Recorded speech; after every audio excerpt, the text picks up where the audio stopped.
Pinalayas ng anak ang kanyang mahirap na ina sa mismong araw ng kanyang kasal. Pero ang ginawa ng babae ay isang bagay na ipinagsisisi niya habang buhay. Hindi na bata si Almira, pero ayaw niyang ipadama sa mundo ang bigat ng pagdaan ng panahon. Sa kabila ng tuhod na madalas sumasakit at palad na magaspang sa kakalinis ng sahig, patuloy siyang lumalaban, kumakayod araw-araw sa iba't ibang bahay para may maipangtustos sa pagkain. Isa siyang simpleng babae, pero matatag. Lahat ng ginagawa niya, iniisip niya si Mateo, ang kaisa-isa niyang anak, na siyang pinag-alayan niya ng buong buhay mula nang iwan sila ng asawa. 2 taon na ang nakalipas mula nang maisipan niyang ilipat sa pangalan ng anak ang bahay na tinitirhan nila. Para kahit mawala ako may matitirhan siya, bulong niya sa sarili habang hawak ang mga papeles sa munisipyo, tiwala sa desisyong ginagawa. Pero ang pagmamahal na iyon, kalaunan, naging sagabal. Si Mateo na matagal nang walang trabaho, unti-unting itinuring ang ina na parang abala sa sariling bahay. Lumalamig ang samahan nila araw-araw. Madalas itong nakakulong sa kwarto, iwas makipag-usap, at kapag nagsasalita, laging may halong inis. Isang gabi, hindi man lang tumingin sa kanya mula sa cellphone, bigla na lang nitong sinabi, "Pwede ka naman sigurong maghanap ng ibang matitirhan, parang masikip na rito." Hindi sumagot si Almira. Nilunok niya ang sakit, itinupi ang mga pamunas na hawak at tahimik na pumasok sa kwarto. Sa dilim, mag-isa pinakawalan niya ang luha, hindi para magreklamo, kundi para maibsan ang bigat. Hindi iyon ang unang beses na ipinahiwatig ng anak na sagabal na siya sa mga plano nito. Sa mga panahong iyon niya nakilala ni Mateo si Isabela, isang dalagang maganda, edukada, mabait at higit sa lahat, mayaman. Galing sa isang pamilyang kilala at ginagalang. Iisa siyang babaeng kayang palamigin ang kahit anong sitwasyon. Nabighani si Mateo, pero higit pa roon nakita niya ang pagkakataon. Nagsimulang magsinungaling. Sinabing isa siyang co-owner ng isang kumpanya, ang bahay ay pamana ng mga magulang at ang ina ay laging wala abala sa negosyo. Busy siya palagi, magugustuhan mo siya, pero bihira siyang nandito, sabi niya, habang nakangiting parang sanay sa ganitong kwento. Walang dudang naniwala si Isabela. Alam ni Mateo ang ginagawa niya. Habang abala si Mateo sa bagong buhay na sinimulan, si Almira tahimik lang na pinagmamasdan ang pagbabago sa loob ng bahay. Mga bagong damit ng anak, pabangong hindi niya kayang bilhin, bulungan sa telepono, mga pintong laging nakasara.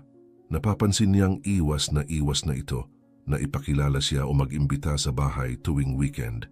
Kapag tinatanong kung sino ang babaeng laging kasama, laging malamig ang sagot. "Wala yon, Nay. Huwag kang makialam." Dumadalas din ang pag-uwi nito ng gabi na halatang galing sa date.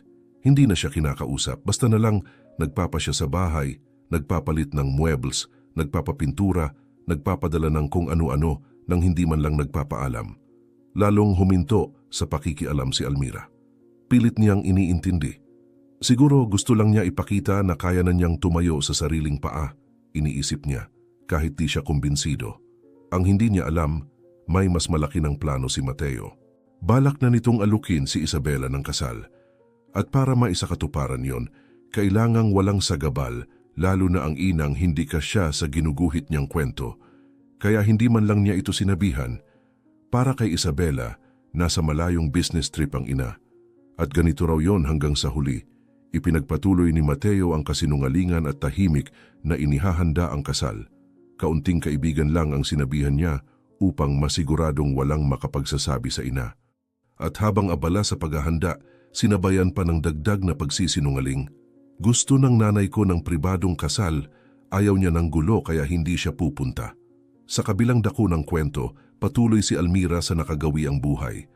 Para madagdagan ang kita, tumanggap siya ng bagong trabaho bilang tagalinis sa isang bahay ng mayamang lalaki. Sa isang kwentuhan, nabanggit nitong kilala niya ang pamilya ni Isabela. Napatigil si Almira. Tinulungan siyang siguruhin kung ito nga ba ang babaeng kasintahan ni Mateo. Nang makumpirma niya, ngumiti lang si Almira at hindi nagpahalata. Doon niya nalaman na malapit na pala ang kasal. Pag-uwi niya, sinubukan niyang kausapin si Mateo. Pero malamig lang ang sagot. Maliit lang daw ang selebrasyon at dahil gabi ito gaganapin, Hindi na raw siya kailangang mag-abala. Hindi niya maintindihan, pero sinagot niya ng mensahe na susubukan niyang makauwi ng maaga mula sa trabaho para huwag palampasin ang espesyal na sandali. Sa umaga ng kasal, maaga pa lang ay gising na si Almira. Maingat niyang inihanda ang lahat. Kahit wala siyang formal na paanyaya, umaasa siyang nais pa rin siya ng anak na naroon. Oo, malamig ito at mailap, pero anak pa rin niya ito. Siya pa rin yung batang minsang umiiyak sa kanyang kandungan kapag nadapa. Yung natutulog habang yakap ang palda niya sa tuwing may kidlat. Ito ang anak na nasa alaala niya. Habang nililinis niya ang bahay ng bagong amo, laging tingin sa orasan, nagmamadali nagpadala pa siya ng mensahe. Bilis-bilis ko rito, uuwi ako agad. Gabi nga di ba ang kasal? Ang tanong niya, umaasang kahit papano, sasagutin siya. Pero wala siyang natanggap na sagot.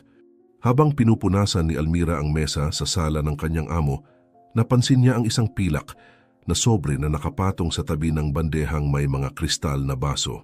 Nakaukit sa gintong, eleganting letra ang pangalan ni Mateo at Isabela. Biglang bumilis ang tibok ng puso niya. Dahil sa pagkamausisa, lumapit siya.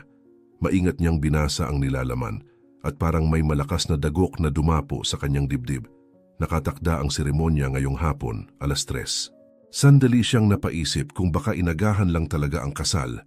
Kinuha niya ang cellphone sa bulsa at binuksan ang usapan nila ng anak. Walang bagong mensahe, walang tawag, walang paliwanag. Biglang pumasok ang amo sa sala at nagsalita na para bang karaniwang usapan lang. Kakapadala lang daw niya ng regalo sa mga ikakasal. Sabi pa niya, nagsimula na ang kasal at sana raw ay huwag umulan dahil sa hardin ito gaganapin.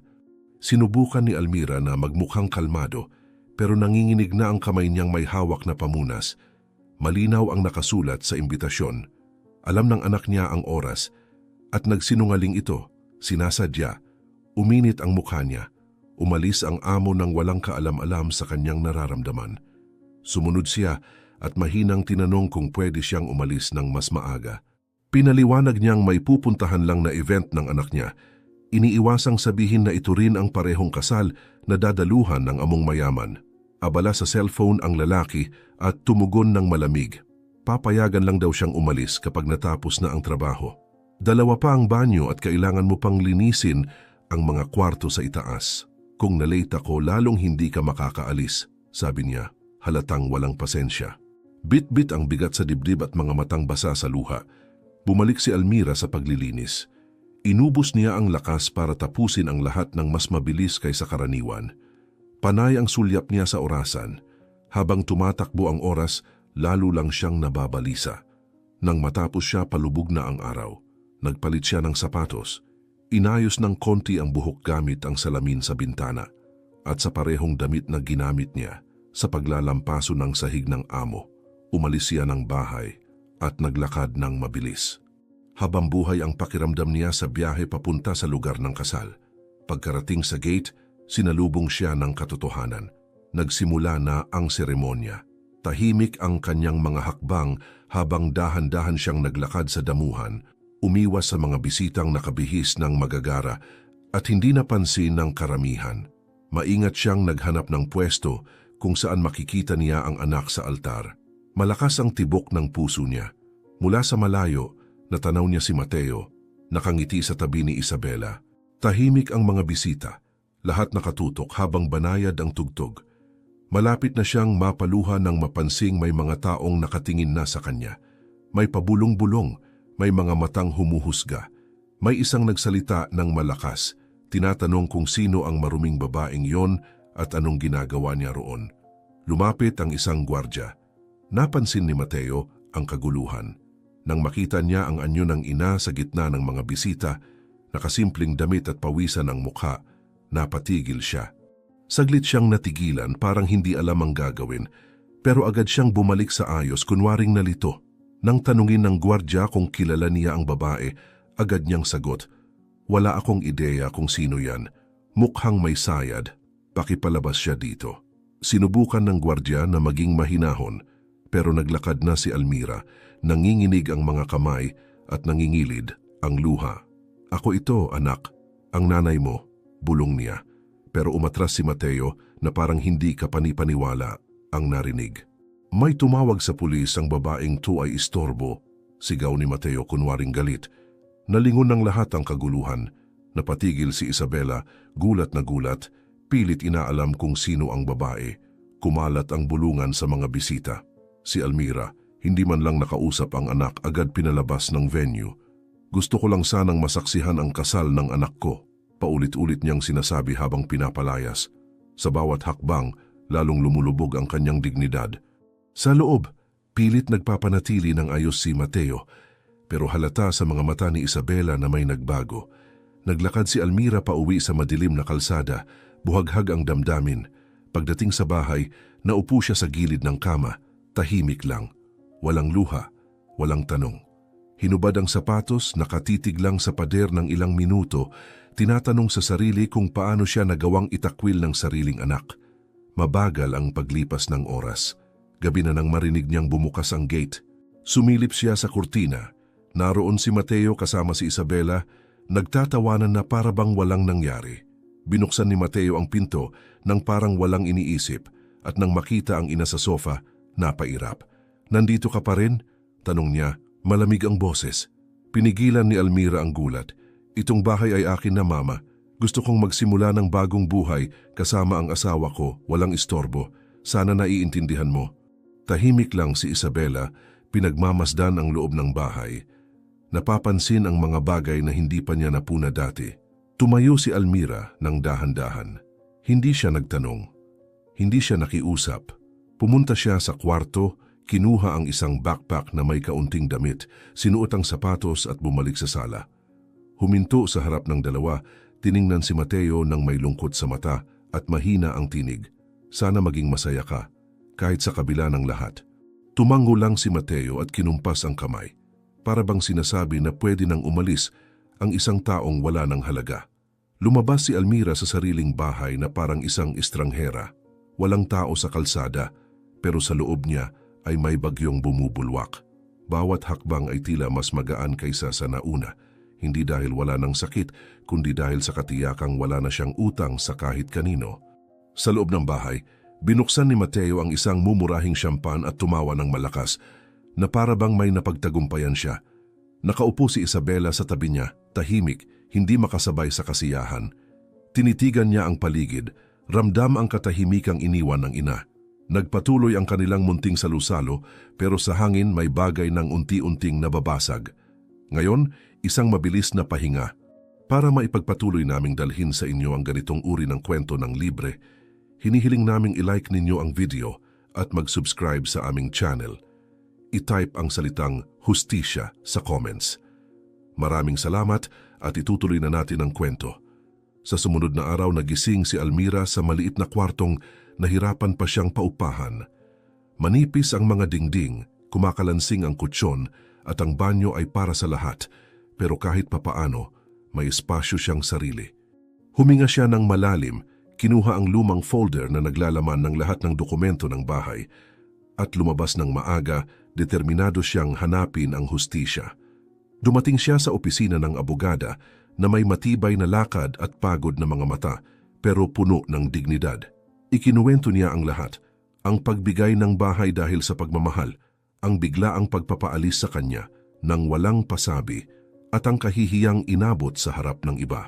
Tahimik siyang nakinig sa paliwanag ng abogada at halos hindi makapaniwala nang sabihing may legal na paraan. Ipinaliwanag ng abogada na bagamat formal nang nailipat ang titulo ng bahay kay Mateo, maaring ituring na paglabag sa tiwala ang ginawa niyang pang-aabuso, lalo na't pinaalis si Almira ng walang tirahan o alternatibo. May mga nauna ng kaso tungkol dito. Hindi madali, pero may pag-asa, sabi ng abogada. Hindi nagdalawang isip si Almira. Hindi ko gusto ng paghihiganti. Ang gusto ko lang ay mabawi ang pinaghirapan ng sarili kong mga kamay, sagot niya bago pirmahan ang mga dokumento. Habang umaandar ang kaso, bumalik siya sa dating trabaho. Naglilinis siya ng banyo, nagpapakintab ng mga bintana, inaayos ang mga aparador, lagi sa katahimikan. Hindi na siya gaanong nakikipag-usap sa mga kapitbahay, iniiwasan ang usapan tungkol sa anak, at sa hapon ay madalas umuupo sa tabi ng bintana, hawak ang malamlam na kape. Para bang may nawalang bahagi sa kanya na hindi niya alam kung kailan babalik. Pero sa loob-loob niya, may bago na siyang tinutunguhang direksyon, isang matibay na hangarin para sa katarungan. Sa bahay na iligal na niyang inaangkin, ninanamnam ni Mateo ang mga unang araw ng bagong buhay. Pinalamutian ni Isabela ang sala ng mga bulaklak at magagarang unan at masigla namang pinapangako ni Mateo na bibili sila ng mas malaki, mas karapat-dapat na bahay. Pero habang lumilipas ang mga araw, napapansin ni Isabela ang mga bagay na dati hindi niya alintana. Hindi raw pumapasok si Mateo sa trabaho, hindi umaalis ng maaga, iniiwasan ang mga kaibigan o kapamilya niya. Nang gustong makilala ng ina ni Isabela si Mateo, sinabing may lagnat daw siya. Nang may inihandang salusalo ang pinsan, hindi ito sumipot at sinabing nasira ang kotse. Nagsimula nang magduda si Isabela. Sa isang kwentuhan kasama ang kaibigang malapit sa pamilya, nabanggit ng pahapyaw na ang bahay na tinitirhan nila ay dati palang pag-aari ng ina ni Mateo. Naistorbo siya. Naalala ang payak na babaeng lumapit noong kasal nila at ang desperadong tingin nito. May hindi tama. Naghintay siya ng tamang pagkakataon at saka nagtanong ng diretsahan. Umiwas si Mateo, tumawa. Sinabing wala lang yon.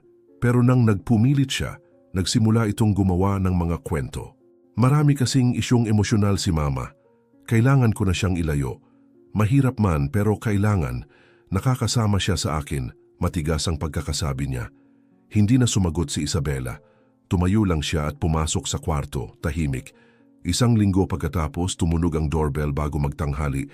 Nakaslippers si Mateo nang buksan ang pinto at bumungad sa kanya ang isang court officer kasama si Almira.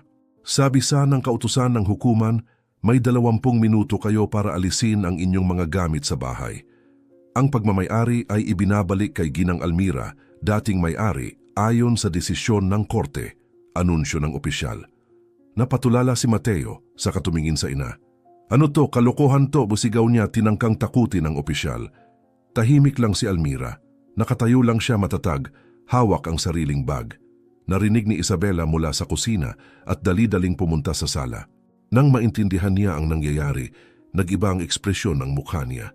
Sabi mo sa akin, ang bahay na to, bulong niya, hindi makapaniwala. Sinubukan ni Mateo magpaliwanag, mag-imbento ulit ng dahilan, pero wala nang bisa. Niloko mo ako sa lahat? Pinaalis mo ang sarili mong ina sa bahay niya at pinatira mo pa ako rito na parang wala lang. Tanong niya, bakas ang matinding pagkadismaya sa mga mata. Tinangkang lapitan ni Mateo si Isabela, nagmakaawa, nangakong aayusin ang lahat. Pero umatras si Isabela halatang diring-diri. Hindi ikaw ang taong inaakala kong kasama ko. Hindi ko kayang makihati sa buhay ng isang tulad mo, sabi niya habang nagsisimula ng iligpit ang mga gamit. Napahiya si Mateo at napilitang umalis sa bahay na may ilang pirasong bagahe lang. Walang tumulong sa kanya. Sa gilid ng kalsada, paikot-ikot ang tingin niya, hindi alam kung saan pupunta. Sumakay si Isabela sa isang ride-up nang hindi man lang lumingon. Pumasok si Almira sa sarili niyang bahay. Hawak ang susi at ang puso niyang hati sa sakit at kaginhawaan. Walang pagdiriwang noong araw na yon, walang ngiti. Tanging katahimikan ng isang taong tinapon pero bumangon na may dignidad, na ibalik ang hustisya. At ang anak na minamaliit ang sariling ina, unti-unti nang nauunawaan ang bigat ng bawat desisyon. Hindi nagtagal si Isabela bago magdesisyon. Ilang oras pa lang matapos silang paalisin ng korte, bumalik siya sa bahay ng mga magulang. Tahimik na nag-empake at saka tinawagan si Mateo para sabihing tapos na ang lahat sa kanila. Dumating si Mateo doon, pawisan, kinakabahan, at pilit siyang pinapaniwala gamit ang mga pangako at pilit na luha. Pero matatag si Isabela. Hindi ako mamumuhay kasama ang lalaking sinungaling, nanliliit sa sariling ina at bumubuo ng buhay sa kasinungalingan. Wala kang dangal, sabi niya, hawak ang strap ng maleta. Lumapit si Mateo, iniabot ang kamay pero umiwas siya. Mas kailangan mo ng salamin kaysa sa akin, dagdag pa niya bago isinara ang pinto sa harap ng mukha nito. Lumabas si Mateo ng gusali na tila wala sa sarili. Magulo ang buhok, gusot ang suot at walang direksyong pupuntahan. Kinuha niya ang cellphone at nagsimulang magpadala ng mga mensahe sa mga kaibigan, dating kaklase at mga kakilalang matagal nang walang ugnayan. Tumawag siya sa mga numerong halos nakalimutan na, umaasang may mag-aalok ng matutuluyan kahit panandalian. Pero kung may sumagot man, maiksi at malamig ang tugon. Karamihan ni hindi na sinagot ang tawag. Isang kakilala lang ang nagsabing, pwede siyang pagbigyan isang gabi lang, at halatang labag pa sa loob. Tinanggap na lang iyon ni Mateo at nagtungo roon na may dalang backpack na minadaling buuin, hindi alam kung anong gagawin kinabukasan. Samantala sa bahay kung saan siya pinalayas, dahan-dahang naglalakad si Almira sa bawat sulok. Bawat pader na kanyang hinahaplos ay may kasamang alaala. Nakakita siya ng kahon na puno ng lumang litrato, nakatago sa loob ng aparador. Umupo siya sa sahig ng sala, hawak ang mga larawan na tila huminto sa oras. Ilang minuto siyang hindi kumikibo. Pagkatapos lumabas siya sa likod bahay at sinimulang linisin ang hardin. Maingat niyang pinulot ang mga tuyong dahon, binunot ang mga damong ligaw na kumalat na sa gilid. Winalis niya ang daanan, inayos ang mga paso, nilinis ang bintana. Unti-unting bumabalik ang dating anyo ng bahay. Sa panlabas kalmado si Almira, pero sa kalooban may malalim na lungkot, isang uri ng sakit na hindi niya ibinabahagi kaninuman. Para bang nawala na ang anak niya sa isang mundong hindi na niya kilala. Sa kabilang distrito, si Isabela naman ay pilit pa ring nilulunok ang lahat ng natuklasan. Ang kasinungalingan tungkol sa bahay, ang pagpapaalis sa ina, ang panlilinlang sa kasal, at ang kayabangan ni Mateo, lahat-lahat ay mabigat. Kahit anong pilit, hindi niya maintindihan kung paano siya naging ganoon ka-inosente. Ngunit may isang imahe na paulit-ulit sa isip niya. Ang babaeng simple pinalaya sa sariling kasal, nakauniporme ng panglinis, malungkot ang mga mata, pero walang anumang panlalait sa labi. Ang babaeng iyon ay ina ni Mateo, at naloko rin siya tulad ni Isabela. Dahil sa bumabagabag na damdamin, nagpasya si Isabela na puntahan si Almira. Madali niyang nahanap ang tirahan at dumating siya bandang hapon, may dalang maliit na palumpo ng mapuputing bulaklak. Kabado siyang pinindot ang doorbell. Binuksan ni Almira ang pinto, nakaayos ang buhok, simpleng kasuotan, may tuwalya sa balikat. Nagulat siya sa pagdating ni Isabela. Hindi na nagpaligoy-ligoy ang dalaga. Humihingi ako ng tawad. Sa lahat, hindi ko alam ang totoo. At kung nalaman ko lang noon, hindi sana nangyari ang lahat ng yon, aniya taos-puso. Sandaling nag-alinlangan si Almira, pero binuksan niya ng mas maluwang ang pinto at inanyayahan si Isabela na pumasok. Umupo sila sa kusina. Tahimik ang simula, maikling tanong, mahinang sagot. Pero unti-unti naging mas palagay ang loob nila. Ikinuwento ni Isabela kung paano sila nagkakilala ni Mateo, ang mga sinabi nito tungkol sa ina, ang mga kasinungalingang tinanggap niya bilang totoo. Si Almira na may ibinahagi ang tungkol sa pagkabata ng anak, sa pagpanaw ng asawa, at sa dahilan kung bakit niya inilipat ang bahay sa pangalan ng anak. Masakit para sa kanya ang magsalita, pero hindi siya nagtanim ng galit. Tumahimik si Isabela ng matagal bago muling nagsalita. Napakatatag mong babae, higit pa sa iniisip ng iba. Sana may magawa ako para makatulong. Ngumiti si Almira at nagpasalamat. Ang pagpunta mo rito, dala ang katapatan, ay sapat na para mapanatag ako, sagot niya habang isinasali ng kape sa dalawang lumang tasa. Matagal pa silang nagkwentuhan. Pinuri ni Isabela ang bahay. Binanggit ang ganda ng mga bulaklak sa hardin at nagbigay pa ng ilang mungkahi na kayang gawin kahit maliit lang ang gastos. Nakinig si Almira nang walang pagmamadali, may interes. Nang dumating ang gabi, nagpaalam si Isabela na may mahigpit na yakap, nangakong babalik. At tinutuon niya iyon. Doon nagsimula ang isang pagkakaibigang hindi inaasahan pero totoo. Dalawang babae na sa magkaibang paraan ay nasaktan ng iisang lalaki. At ngayoy natagpuan sa isa't isa ang respeto at pagkakataong muling bumuo ng isang bagay na mas maganda kaysa sa nawala. Samantala, si Mateo ay muling natulog sa hindi sariling bahay sa isang masikip na sofa. Walang alam na unti-unti nang gumagalaw ang mundo kahit wala siya. Kinabukasan, maagang nagising si Mateo sa siksik na sofa kung saan siya nakitulog. Masakit ang katawan, gutom ang tiyan, at magulo ang isipan. Kinuha niya ang cellphone at nagsimulang maghanap ng trabaho sa social media. Isinuot ang natitirang malinis na damit na medyo formal, inayos ang buhok sa sirang salamin ng banyo at lumabas ng bahay na may dalang marupok na resume nakatiklop sa bulsa. Nagsimulang kumatok sa mga pinto, pumasok sa maliliit na tindahan, panaderya at palengke, nag-aalok ng kahit anong trabaho. Kapag tinatanong tungkol sa karanasan, nauutal siya. Lumaki siya sa kabutihan ng ina at sumunod sa pagtitiis ng asawa. Hindi siya kailanman nagtatrabaho ng seryoso. Hindi siya sanay sa customer, wala siyang sertipikasyon at ang tanging kakayahan niya ay ang pagtakpan ng kakulangan gamit ang mga salita. Sa isa sa mga interview, sandaling tiningnan siya ng manager ng masinsinan at nagsabing nakita na raw niya ang mukha ni Mateo sa isang post online. Sinubukan ni Mateo na ibaling ang usapan pero sinabayan ito ng malamig na komento. Narinig kong pinalayas mo ang sarili mong ina. Ang ganitong kwento sirang-sira ang tiwala. Dito teamwork ang mahalaga. Kailangan namin ng taong may integridad. Tahimik na umalis si Mateo, ramdam na marahil mas kumalat na ang kwento niya kaysa sa inaakala niya. Dahil sa frustration, sinubukan niyang kontakin si Isabela. Nagpadala ng mensahe, tumawag, hinanap sa social media pero nakablock na siya sa lahat. Tinawagan niya ang opisina kung saan ito nagtatrabaho pero sabi ng sekretarya, hindi raw pwedeng ipasa ang tawag. Bilang huling paraan, nagtungo siya sa tirahan ni Isabela. Tinangkan niyang pumasok pero pinigilan siya ng mga guwardiya. Nakilala siya ng isa sa kanila at bago pa siya makapagsalita, sinabi agad sa kanya na bawal siyang pumasok o mag-iwan ng mensahe.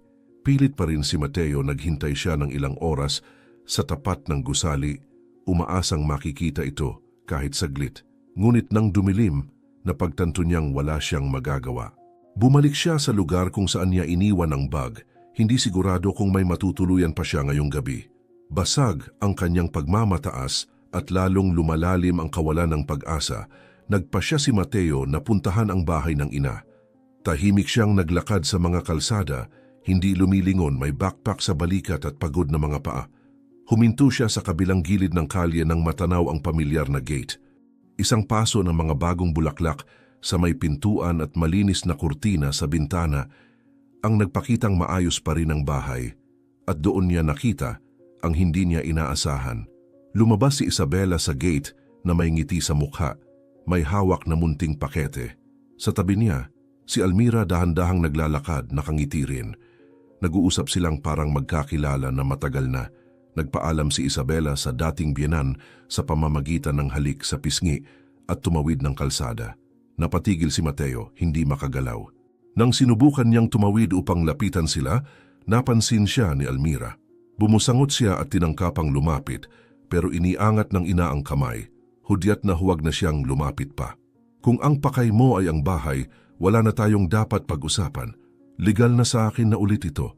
At simula ngayon, isa ka na lang bisita kung papayagan ko. Matigas na wika nito. Yumuko si Mateo. Sinubukan niyang ipaliwanag na nagsisisi na siya, na hindi siya makahanap ng trabaho at wala nang nagtitiwala sa kanya. Nagkamali ako, ma. Isa akong hangal. Naniwala ako sa buhay na hindi naman akin. Akala ko kaya kong alisin ka sa landas at ayusin ang lahat. Pero nawala sa akin ang lahat, amin niya, nangingilid ang luha. Nakapusod ang mga braso ni Almira. Sandali, bumalik ang sakit sa mukha niya. Hindi mo lang ako inalis sa daan. Pinalayas mo akong may kasamang paghamak. Nagkunwaring hindi mo ako kilala. Nagsinungaling ka sa babaeng nagmahal sa'yo. Ibinaba mo ang dignidad ko sa harap ng maraming tao. At pagbalik mo sa bahay, sinabi mong hindi na ako nararapat doon. Naiintindihan mo ba ang bigat ng mga salitang, yon, mabigat ang kanyang tinig. Nilapitan siya ni Mateo pero umatras si Almira. Hindi ka pwedeng umasta na parang walang nangyari.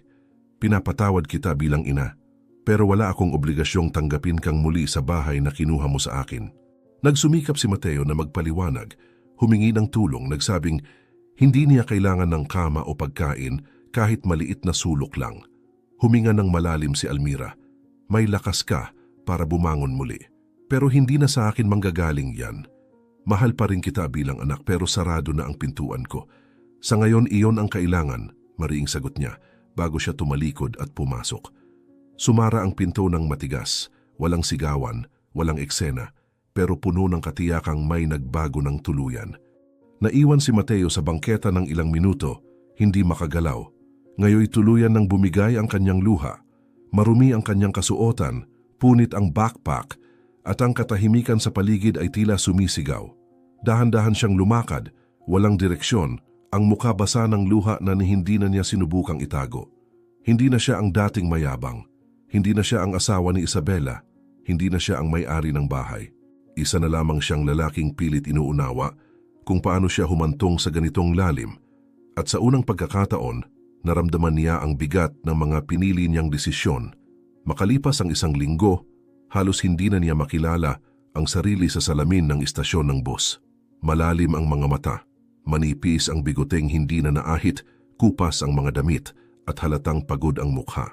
Malayo na siya sa lalaking mayabang na ipinagdiwang ang bagong kasal sa pamamagitan ng pagpapaalis sa ina sa bahay.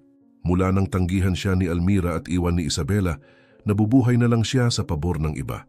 Natutulog sa pautang na kutsyon, kumakain ng kung anong meron at tanging dignidad lang niya ang natitira salamat sa isang trabahong nakuha niya bilang katulong sa isang maliit na tindahan.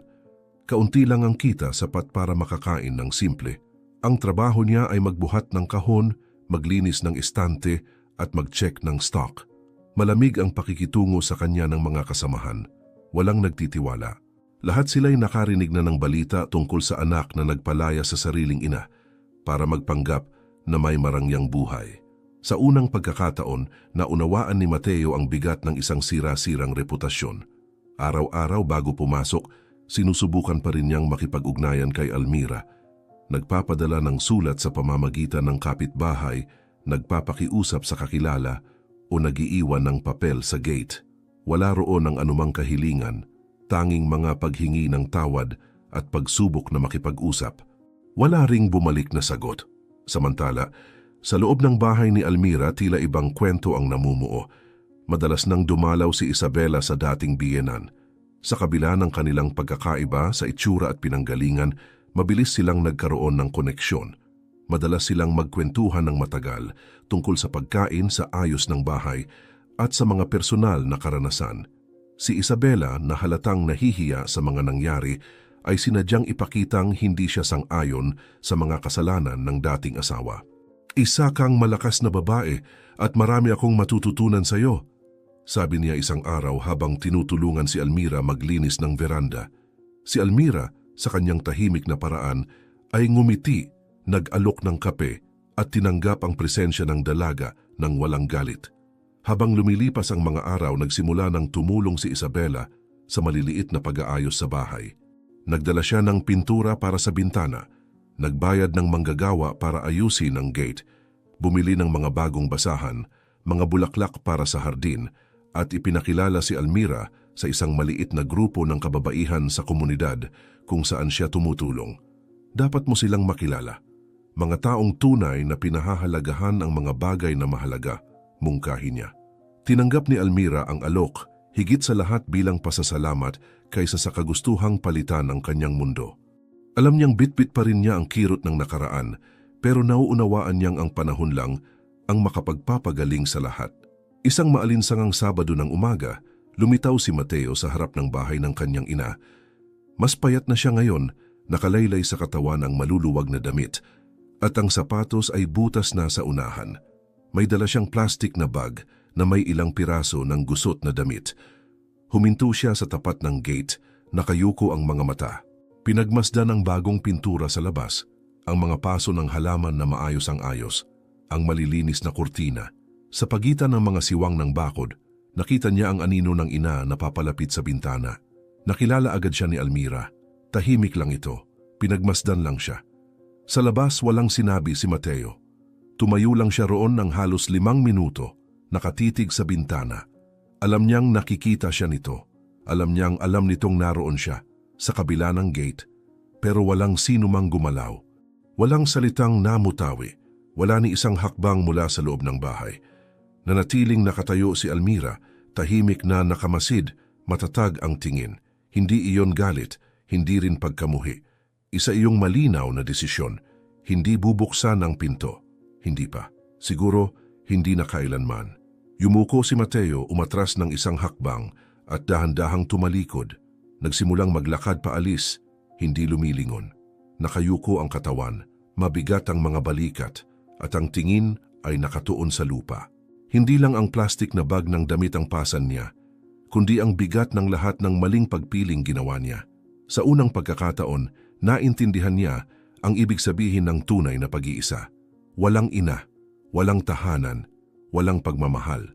Sa loob ng bahay, huminga ng malalim si Almira at lumayo sa bintana. Bumalik siya sa kusina kung saan naghihintay si Isabela, nakaupo na at may 2 tasa ng kape sa mesa. "Siya yun siya, di ba?" tanong nito. Mahina ang boses. Tumango si Almira bilang sagot. "At ayos ka lang ba?" tanong muli ng dalaga. Kalma ang tugon ni Almira. "Nandito pa rin ang sakit pero hindi na ako hawak nito. Siya ang matututo sa paglipas ng panahon. Ako, natuto na." Uminom silang 2 ng kape sa katahimikan ng ilang minuto hanggang sa ngumiti si Isabela at inilabas ang isang papel na puno ng guhit. "May mga ideya ako para sa ayusin yung baranda. Sigurado akong gaganda yon. Pwede tayong maglagay ng duyan dito, di ba? Tapos pinturahan yung pader ng mas maliwanag na kulay." Ngumiti rin si Almira. "Maganda. Medyo matrabaho pero sulit naman." Habang abala sila sa pagpaplano, nakaupo sa mesa na may mainit na kape, mahihinang tawanan, at mga papel na may doodles, tahimik ang tunog mula sa kalsada sa labas. Sa di kalayuan, papalayo si Mateo, paliliit sa gilid ng daan, dala ang mga piraso ng kanyang pagmamalaking wala nang kayang itayo. Muling umuusad ang buhay pero hindi para sa kanya. Hindi pa. Nanatiling buhay ang bahay at ang mga natira sa loob nito, sa wakas, namumuhay na muli sa kapayapaan. Maraming salamat sa pagsubaybay hanggang dulo. May isa pa kaming espesyal na kwento na handa na para sa'yo, lumilitaw na ngayon sa iyong screen. I-click mo lang para mapanood. Sa mundong puno ng katahimikang may kasamang sakit, pinili mong makinig hanggang huli. Kung may naantig sa'yo sa kwentong ito, isubscribe ka na. Malaki ang maitutulong niyan para maipagpatuloy namin ang paghahatid ng mga tunay na kwento na karapat-dapat marinig. I-komento kung taga saan ka nanonood. At kung maaari, i-share mo rin. Minsan, ang pagkalat ng isang kwento ng pagbangon ay pagkalat rin ng pag-asa. Pinalayas ng anak ang kanyang mahirap na ina sa mismong araw ng kanyang